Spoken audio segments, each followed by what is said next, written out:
आप सभी का बहुत बहुत स्वागत है क्लास 12 के सेमीकंडक्टर मटेरियल और डिवाइसेस के बैंड थ्योरी ऑफ सॉलिड के टॉपिक पे।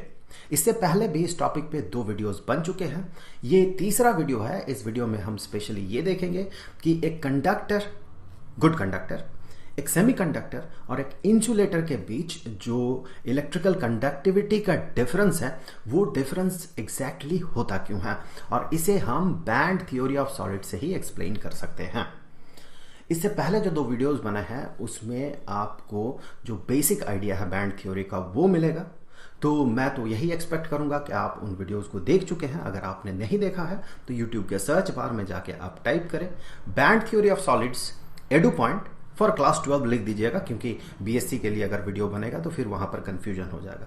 सो band theory of solids Edu Point for class 12, तो आपको वो वीडियोस दिख जाएंगे। तो मुझे उम्मीद है कि आपने वो वीडियोस देख लिया होगा, या फिर आपका जो बैंड थ्योरी का बेसिक्स है वो क्लियर है। तो अब यहां से हम आगे बढ़ेंगे और ये देखेंगे कि band theory of solids exactly ये हमें कैसे एक्सप्लेन करेगा एक सेमीकंडक्टर, एक गुड कंडक्टर और एक इंसुलेटर के बीच का जो डिफरेंस है उसे। लेकिन शुरू करने से पहले थोड़ा बहुत रिवीजन जो पिछले क्लासेस में हमने देखा है वो ये कि जब कोई एक सिंगल एटम रहता है, एक सिंगल एटम अगर हो, तो इसका जो इलेक्ट्रॉन्स है, उन इलेक्ट्रॉन्स का जो एनर्जी है, इसे हम कुछ डिस्क्रीट वे में हम रिप्रेजेंट कर सकते हैं। डिस्क्रीट वे में इन द सेंस कि इसका जो ग्राउंड लेवल होगा जो कि 1s लेवल है, इसमें कुछ इलेक्ट्रॉन रहेंगे। सारे इलेक्ट्रॉन्स का जो एनर्जी होगा, अगर आइसोलेटेड एक और एटम रहे तो उसका भी ग्राउंड स्टेट का जो इलेक्ट्रॉन है, मुझे ग्राउंड स्टेट नहीं कहना चाहिए, लोएस्ट स्टेट का जो इलेक्ट्रॉन है, लोएस्ट एनर्जी लेवल का, उनका एनर्जी लेवल जो है वो सेम होता है।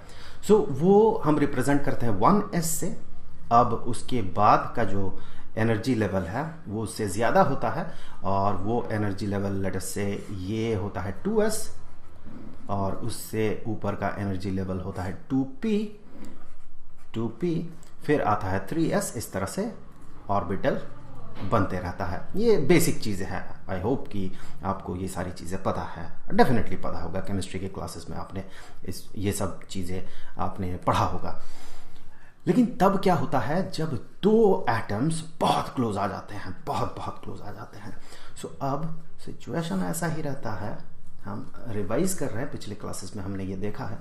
सो जब 2 एटम्स बहुत क्लोज आ जाएंगे, बहुत बहुत क्लोज, तो क्या होगा, ये एक एटम दूसरे एटम को इन्फ्लुएंस करेगा। जो शेल्स हैं, जो ऑर्बिटल्स है, वो इन्फ्लुएंस्ड हो जाएगा दूसरे एटम से।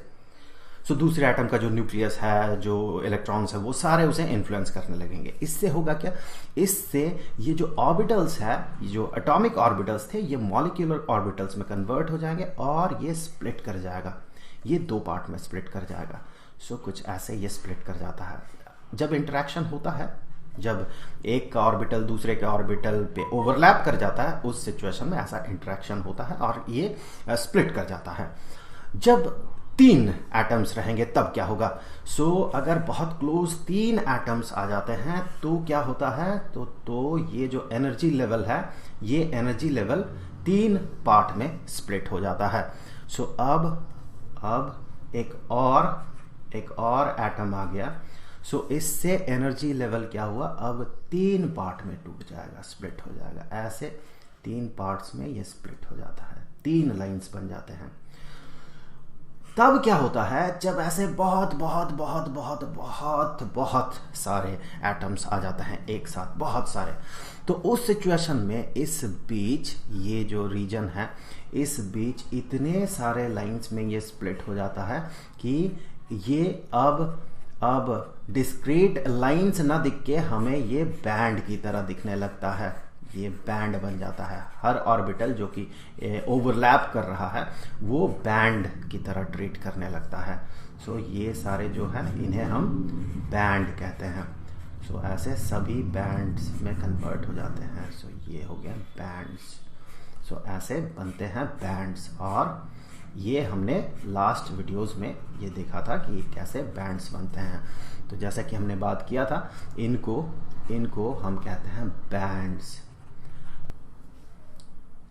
ये जो बैंड्स बनते हैं इसमें डेफिनेटली इलेक्ट्रॉन्स हैं। यहाँ पर जो है, यहाँ पर ग्राउंड स्टेट में बहुत सारे इलेक्ट्रॉन्स है। मुझे फिर मैंने ग्राउंड स्टेट कहा, इसे कहना चाहिए लोएस्ट एनर्जी लेवल पे बहुत सारे इलेक्ट्रॉन्स है, और यहाँ भी बहुत सारे इलेक्ट्रॉन्स है। जब लोअर ऑर्बिटल फुलफिल होता है इलेक्ट्रॉन से पूरी तरह से, इसके सारे क्वांटम स्टेट्स जब फुलफिल हो जाता है इलेक्ट्रॉन से, तब जाके हायर ऑर्बिटल में इलेक्ट्रॉन आता है। ये किस सिचुएशन में होता है? ये हम बात कर रहे हैं 0 केल्विन का। Okay, 0 kelvin. तो 0 केल्विन में लोएस्ट स्टेट सबसे पहले फुलफिल होता है, उसके बाद उसके ऊपर वाला जो बैंड है या फिर एनर्जी लेवल है वो फुलफिल होता है, फिर उसके ऊपर वाला जो एनर्जी लेवल है वो सारे फुलफिल होते हैं। इस तरह से ये फुलफिल होते जाता है जो क्वांटम स्टेट्स है।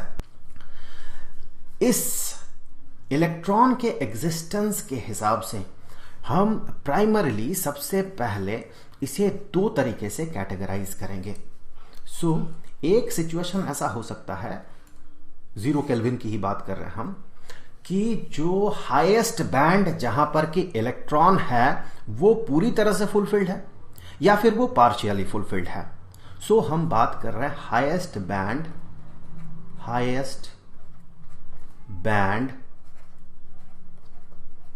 Having electron.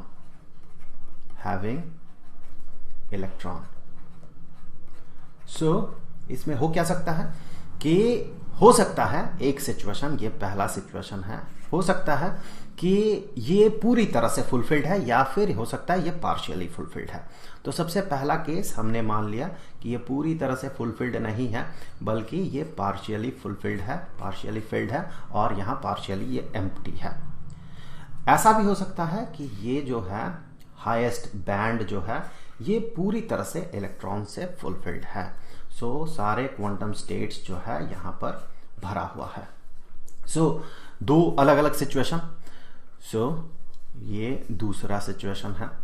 सबसे पहले हमने इसे इस तरह से कैटेगराइज किया। हो सकता है ये पार्शियली फुलफिल्ड हो, हाईएस्ट बैंड जिसमें इलेक्ट्रॉन है, उसके ऊपर भी बैंड होंगे, उसके ऊपर भी एनर्जी लेवल होगा, लेकिन उसमें इलेक्ट्रॉन नहीं होगा। डेफिनेटली उसके ऊपर भी जो एनर्जी लेवल्स है वो एग्जिस्ट करेगा, लेकिन इलेक्ट्रॉन नहीं होगा। हम फिर से जो है बात कर रहे हैं 0 केल्विन की। ये एट 0 केल्विन, एट 0 केल्विन, क्योंकि जब टेम्परेचर बढ़ता है तो इलेक्ट्रॉन जो है हायर एनर्जी लेवल में ये चला जाता है, इसीलिए अभी फिलहाल हम बात कर रहे हैं 0 केल्विन की। 0 केल्विन में ऐसा 2 सिचुएशन हो सकता है। हाईएस्ट बैंड जिसमें कि इलेक्ट्रॉन है, ऐसा हो सकता है, या तो पूरी तरह से फुलफिल्ड होगा या फिर पार्शियली फुलफिल्ड होगा। अब ये जो पूरी तरह से फुलफिल होना है, इसे हम 2 कैटेगरी में कैटेगराइज कर सकते हैं। ये जो है ये 2 तरीके से हम कैटेगराइज करेंगे। पहले, ये जो पूरी तरह से फुलफिल्ड है, पूरी तरह से ये फुलफिल्ड तो है, लेकिन इसके ऊपर वाला जो बैंड है ये पूरी तरह से फुलफिल्ड है, लेकिन इसके ऊपर वाला जो बैंड है ये बैंड इसके साथ मर्ज हो जा रहा है। इसके ऊपर वाला बैंड, इसी के ऊपर वाला बैंड जो है इसके साथ ओवरलैप कर रहा है। ऐसा हो सकता है एक सिचुएशन। दूसरा सिचुएशन ऐसा हो सकता है कि ये बैंड तो यहां पर है, ये वाला बैंड जो है जिसमें इलेक्ट्रॉन पूरी तरह से जिसे फिल किया हुआ है, लेकिन इसके ऊपर वाला बैंड जो है इसके साथ इसके बीच एक गैप है, बीच में एक गैप है। ये हो गया हायर लेवल, और ये वो वाला बैंड है जिसमें कि इलेक्ट्रॉन पूरी तरह से फुलफिल्ड है, ये इलेक्ट्रॉन पूरी तरह से फुलफिल्ड है। इसे हम नाम दे रहे हैं, चलिए ये हो गया 3 और ये हो गया 4, केस 4। यहां पर आप ध्यान से देखें कि जो केस 1 है और जो केस 3 है उसमें क्या होगा। देखिए, जो इलेक्ट्रॉन्स है वो हायर एनर्जी लेवल पे आसानी से जा सकता है। केस 1 के केस में क्या होगा, देखिए ये जो सारे इलेक्ट्रॉन्स है यहां चूंकि ये बैंड है तो बहुत ही छोटे छोटे पतले पतले बहुत सारे यहां पर हमें मिलेंगे एनर्जी लेवल्स, बहुत ही छोटे छोटे पतले पतले, मुझे कहना चाहिए जो स्पेसिंग है, एनर्जी स्पेसिंग है वो बहुत कम होगा। ऐसे बहुत सारे बहुत सारे लेवल्स होंगे यहाँ पर। तो जो इलेक्ट्रॉन इस जगह पे है उसे अगर थोड़ा भी एनर्जी मिले, अगर इसमें एक इलेक्ट्रिक फील्ड प्रोवाइड किया जाता है, थोड़ा भी उसे एनर्जी मिलता है, तो ये सीधे यहाँ से यहाँ तक पहुँच सकता है। फिर ये यहाँ से ऊपर वाले लेवल पे, फिर यहाँ से ऊपर वाले लेवल पे, ऐसे ये एनर्जी गेन कर सकता है बड़े आसानी से। एक छोटा इलेक्ट्रिक फील्ड मिले तो भी ये एनर्जी गेन कर सकता है, और इससे इसमें कंडक्टिविटी दिखता है, इलेक्ट्रिकल कंडक्टिविटी। ये आसानी से करंट को अलाउ करता है। इस ओवरलैपिंग के केस में भी क्या होगा कि आपको यहाँ पर, यहाँ जो उसके ऊपर वाला बैंड है वहाँ पर तो बहुत सारे एनर्जी लेवल्स हैं, चूंकि ये बैंड है बहुत बहुत बहुत क्लोजली स्पेस्ड एनर्जी बैंड, मतलब कि एक एनर्जी लेवल से दूसरे एनर्जी लेवल के बीच का जो एनर्जी गैप है, ये एनर्जी गैप बहुत बहुत कम है। सो यहाँ भी वही होगा, जो इलेक्ट्रॉन्स यहाँ पर है, इसे अगर थोड़ा भी एनर्जी मिलता है तो ये यहाँ पर पहुँच सकता है, ये यहाँ पर पहुँच सकता है, ये यहाँ पर पहुँच सकता है। सो ये कंडक्शन इसमें बहुत बेहतर तरीके से होता है। सो इसका जो कंडक्टिविटी है, electrical conductivity electrical conductivity is very high. किसमें? केस 1 और केस 3 में। ऐसा हमें दिखता है मेटल्स में हमें यह दिखता है। लेकिन बाकी जो नॉन मेटल्स है, जो मेटल्स नहीं है, उसी में सेमीकंडक्टर भी आता है और इंसुलेटर भी आता है। जो नॉन मेटल्स है वहां पर, यहां तो एनर्जी लेवल्स बहुत सारे हैं, डेफिनेटली एनर्जी लेवल्स बहुत है, बहुत सारे। सो ये बैंड है, बहुत सारे ऐसे एनर्जी लेवल्स हैं। सो ये बैंड है, लेकिन इलेक्ट्रॉन जहां एग्जिस्ट कर रहा है, फिर से मैं बता दूं, हम 0 केल्विन की बात कर रहे हैं। इलेक्ट्रॉन जहां पर एग्जिस्ट कर रहा है, ये जो इलेक्ट्रॉन्स है, इलेक्ट्रॉन्स को अगर हायर एनर्जी लेवल में जाना है तो उसे इस गैप को जंप करके जाना होगा। और ये जो गैप है, इस गैप को फॉरबिडन एनर्जी गैप कहा जाता है। Forbidden energy gap. ये देखिए एक एनर्जी गैप है, ये तो एक गैप है। ये फॉरबिडन क्यों है? क्योंकि कोई भी इलेक्ट्रॉन इतना एनर्जी एक्वायर नहीं कर सकता, इस लेवल पे नहीं जा सकता एनर्जी लेवल पे, क्योंकि वो अलाउड एनर्जी लेवल है ही नहीं। तो अब इलेक्ट्रॉन को यहां से हायर लेवल में जाने के लिए काफी ज्यादा एनर्जी चाहिए होगा। सो ऐसा हमें दिखता है नॉन मेटल्स में। सो ये जो 4 नंबर वाला केस है, ये 4 नंबर वाला केस, ये नॉन मेटल्स में होता है। नॉन मेटल्स में इजीली करंट को ये अलाउ नहीं करता, क्योंकि इलेक्ट्रॉन को इजीली एनर्जी नहीं मिलता, इसे काफी ज्यादा एनर्जी चाहिए होता है अगले लेवल पे जाने के लिए। सो कंडक्टिविटी इतना आसान नहीं है, इलेक्ट्रिकल कंडक्टिविटी। सो ये नॉन मेटल्स के केस में होता है। अब जो नॉन मेटल्स है, ये तो 2 तरह के हैं। नॉन मेटल्स हमें 2 तरीके के मिलते हैं, एक तो इंसुलेटर और दूसरा सेमीकंडक्टर। सो सेमीकंडक्टर, कंडक्टर और इंसुलेटर। अब देखिए इन दोनों में क्या डिफरेंस है। इन दोनों में ये फॉरबिडन एनर्जी गैप का ही डिफरेंस है। चलिए देख लेते हैं कैसा होगा दो सिचुएशंस। सो सबसे पहले सेमीकंडक्टर के केस में क्या होगा, और फिर हम देखेंगे कि इंसुलेटर के केस में क्या होगा। इंसुलेटर के केस में सेमीकंडक्टर और इंसुलेटर। सो ये सेमीकंडक्टर, और इधर हम ड्रॉ करेंगे इंसुलेटर वाला सिचुएशन। सो सेमीकंडक्टर में जो ये एनर्जी गैप होता है, ये एनर्जी गैप बहुत कम होता है। सो ये अगला लेवल, अगला एनर्जी बैंड जो है, और ये जो है पूरी तरह से फिल्ड है इलेक्ट्रॉन से।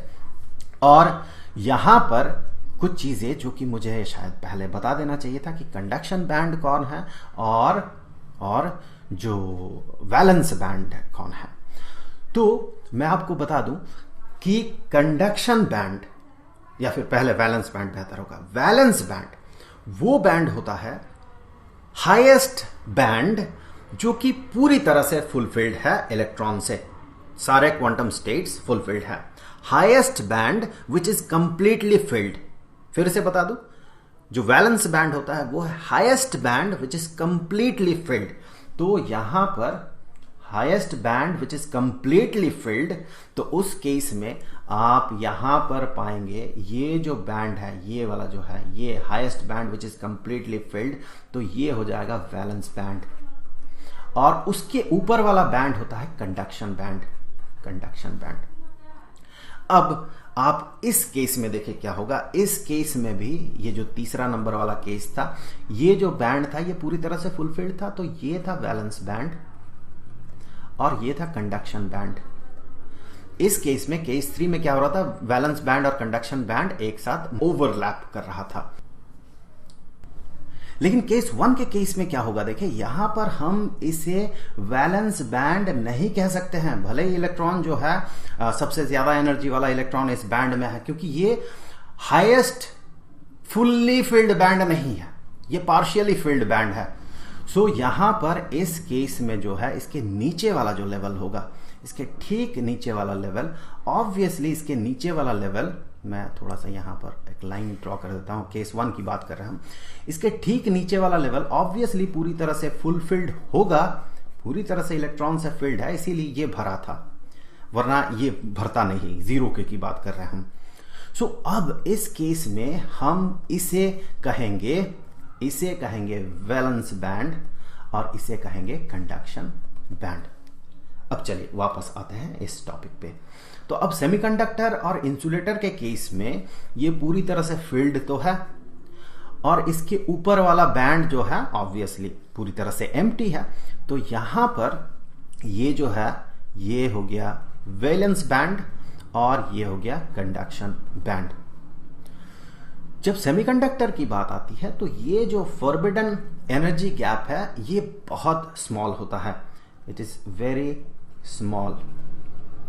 लेकिन इंसुलेटर के केस में ये बहुत बड़ा होता है, ये forbidden energy gap is very high.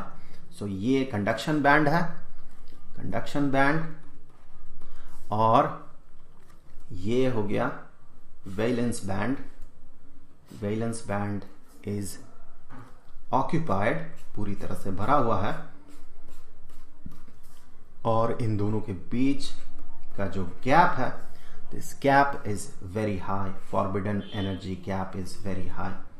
So यहां ये बहुत लार्ज होगा।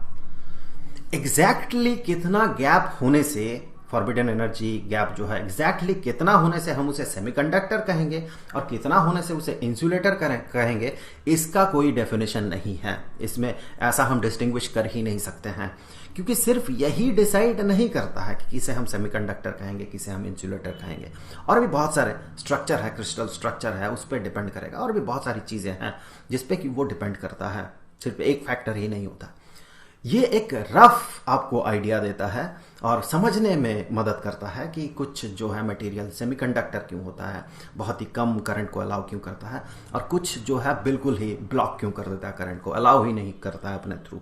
सो ये आपको एक बेसिक आइडिया देगा, लेकिन कितना होगा एग्जैक्टली हाउ मच, ये फॉरबिडन एनर्जी गैप जो है एग्जैक्टली हाउ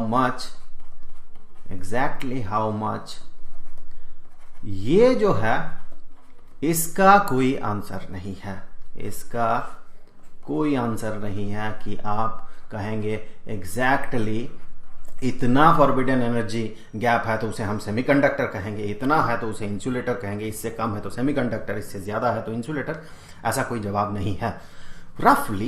रफली हम कह सकते हैं, अगर सेमीकंडक्टर के केस में रफली एक बेसिक आइडिया लेने के लिए चलिए, ये अगर लेस देन 3 इलेक्ट्रॉन वोल्ट हुआ तो हम उसे सेमीकंडक्टर कहेंगे। सेमीकंडक्टर्स जो है ये भी काफी रेंज होता है जो इसका फॉरबिडन एनर्जी गैप है। सो ऐसा नहीं कि 3 इलेक्ट्रॉन वोल्ट से नीचे हुआ तो पक्का वही सेमीकंडक्टर होगा, 3 इलेक्ट्रॉन वोल्ट या उससे ज्यादा हुआ तो वो पक्का इंसुलेटर होगा, ऐसा नहीं, एक रफ एस्टिमेशन हम यहां पर ले रहे हैं। सो ऐसा होता है। तो सेमीकंडक्टर जो हमने बात किया कि सेमीकंडक्टर जो है इसका फॉरबिडन एनर्जी गैप कम होता है और इंसुलेटर में ये काफी होता है। अब ये एनर्जी गैप क्यों ऐसा डिसाइड करता है कि एक सेमीकंडक्टर होगा दूसरा इंसुलेटर होगा? एक और एग्जांपल मैं आपको बता दूं, जैसे कि डायमंड जो है, डायमंड ये एक इंसुलेटर होता है, बेहतरीन इंसुलेटर होता है। सो इंसुलेटर के एग्जाम्पल के तौर पे डायमंड। सो डायमंड में ये जो फॉरबिडन एनर्जी गैप होता है, it is more than 6 electron volt. So it's huge, ये बहुत बड़ा है। अब देखते हैं कि सेमीकंडक्टर और इंसुलेटर इस फॉरबिडन एनर्जी गैप से हम कैसे समझेंगे उसके बिहेवियर को। देखिए, हम बात कर रहे हैं ये सारे किस में, 0 केल्विन में। सो सारे जो हमने यहाँ पर सिचुएशन ड्रॉ किया है ये 0 केल्विन का सिचुएशन है। अब जब इसे थोड़ा सा एनर्जी मिलता है, कब, जब रूम टेम्परेचर की बात कर लेते हैं। सो अब रूम टेम्परेचर में 0 केल्विन नहीं, अगर रूम टेम्परेचर की बात करें ऑलमोस्ट 300 K। सो 300 K में क्या होगा, 300 K में इलेक्ट्रॉन्स को कुछ थर्मल एनर्जी मिलेगा। यहाँ पर जो इलेक्ट्रॉन्स है, यहाँ पर जो भी इलेक्ट्रॉन्स है इन्हें मिलेगा थर्मल एनर्जी।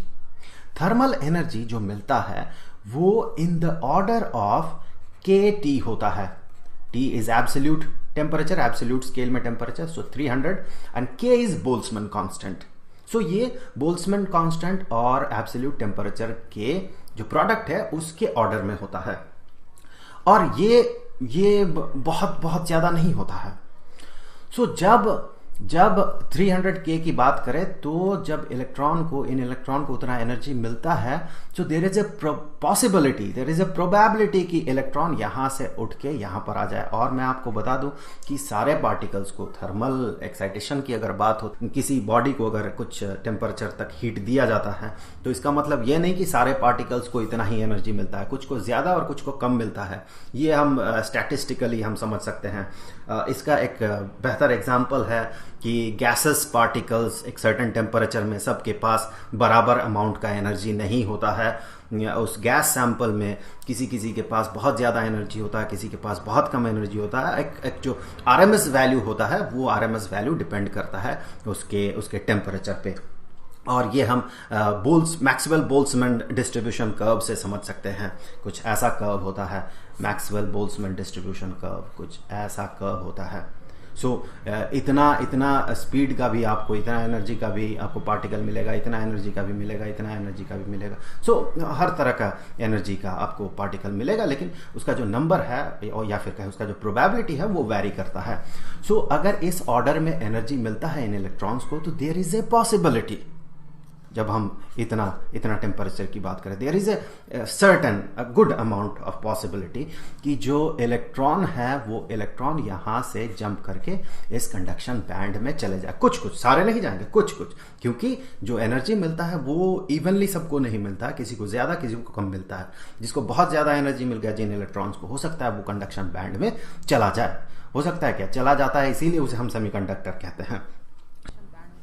कंडक्शन बैंड में ऐसे क्लोजली स्पेस्ड जो बहुत सारे एनर्जी लेवल है, अलाउड एनर्जी लेवल है, दैट मीन अब अगर इलेक्ट्रिक फील्ड इन्हें प्रोवाइड किया जाता है तो यही इलेक्ट्रॉन्स जो है ये हायर एनर्जी लेवल में जाके ये कंडक्शन में मदद करता है। इसीलिए कहा जाता है, आप पढ़ेंगे आगे चल के, कि सेमीकंडक्टर एक ऐसा मटेरियल है जिसका कि टेम्परेचर बढ़ाने से इसका इलेक्ट्रिकल कंडक्टिविटी बढ़ता है। सो जब आप टेम्परेचर बढ़ाते हैं तो ज्यादा से ज्यादा इलेक्ट्रॉन ये वैलेंस बैंड से कंडक्शन बैंड में आ जाता है और ज्यादा कंडक्टिविटी होता है। सो यही रीजन है उसके पीछे का। अब इंसुलेटर में क्या होगा, अगर 300 K की बात करें तो उन्हें एनर्जी तो मिलता है। चलिए मैक्सवेल बोल्ट्जमैन डिस्ट्रीब्यूशन से समझते हैं कि एनर्जी तो मिलता है, लेकिन इतने कम पार्टिकल्स को उतना एनफ एनर्जी मिले ताकि ये यहां से यहां जाए कि हम ये कहते हैं कि करंट लगभग ना के बराबर ही वो अलाउ करेगा। मान ले कि अगर यहां पर अवेलेबल इलेक्ट्रॉन्स अगर मान ले 10⁻23 के ऑर्डर में है, ये टोटल नंबर ऑफ इलेक्ट्रॉन्स अगर 10⁻23 के ऑर्डर में है और सिर्फ 4, 5, 10, 100 इलेक्ट्रॉन्स को इतना एनर्जी मिलता है कि वो कंडक्शन बैंड में चला जाता है, तो वो जो करंट शो करेगा वो करंट नेग्लिजिबल होगा, वो ना के बराबर होगा। ना तो आप डिटेक्ट कर पाएंगे ना उसका कुछ खास इफेक्ट होगा। 10⁻23 के ऑर्डर में अगर नंबर ऑफ इलेक्ट्रॉन्स हो या फिर कहें नंबर ऑफ एटम्स हो, वहां पर 3, 4, 10, 20, 100 इलेक्ट्रॉन अगर कंडक्ट करने लगे तो that is negligible, non detectable. So yes, there is a chance कि इलेक्ट्रॉन यहां से यहां से यहां पहुंच जाए, लेकिन उसका नंबर इतना इतना इतना इतना कम होगा कि वो जो कंडक्ट करेगा that is negligible, that is undetectable, और उसे कंसिडर करने का कोई मतलब भी नहीं होता है। सो यहां पर ये जो है there is a chance, but chance is very small, very very very small. यहाँ इस केस में ये सारे सेमीकंडक्टर के केस में ये सारे जो इलेक्ट्रॉन्स हैं वो कंडक्ट करेगा, लेकिन जब इंसुलेटर की बात आए तो सिर्फ ये बहुत बहुत स्मॉल अमाउंट ऑफ इलेक्ट्रॉन्स यहाँ पर कंडक्ट करेगा। इसीलिए हम कहते हैं ये इंसुलेटर है, वो इतना छोटा होता है कंडक्शन उसका कि दैट अनकंसिडरेबल, उसे हम कंसिडर ही नहीं करते हैं। So this is the basic difference between semiconductor, insulator and a metal which is a good conductor. So ये जो केस है इसे हम केस 5 नाम दे देते हैं चलिए, और ये जो केस है केस 6। तो केस 6 जो है इंसुलेटर वाला केस है, केस 5 जो है सेमीकंडक्टर वाला सिचुएशन है। लेकिन यहाँ पर केस 1 और केस 3 जो है ये मेटल वाला केस है जो कि एक गुड कंडक्टर होता है। और केस 2 को ही हमने दो तरीके से स्प्लिट किया था, 3 और 4, और 4 को हमने 5 और 6 में स्प्लिट किया था। सो इसीलिए हम इसे डिफाइन नहीं कर सकते हैं। सो केस 1 और 3 ये मेटल्स है, गुड कंडक्टर्स, और केस 5 एंड 6 जो है ये सेमीकंडक्टर और इंसुलेटर है। तो आई होप कि ये वीडियो आपके लिए हेल्पफुल रहा होगा। वीडियो कैसा लगा, कितना समझ में आया, ये आप ज़रूर मुझे कमेंट सेक्शन में लिख के बताएं, और वीडियो को लाइक करते हैं तो हम लोगों को काफ़ी मोटिवेशन मिलता है। सो इस वीडियो को अगर आपके लिए लगता है आपके लिए हेल्पफुल है तो इस वीडियो को लाइक ज़रूर करें। मिलेंगे आपसे अगले वीडियो में किसी नए टॉपिक के साथ, तो तब तक के लिए खुश रहें। Good bye.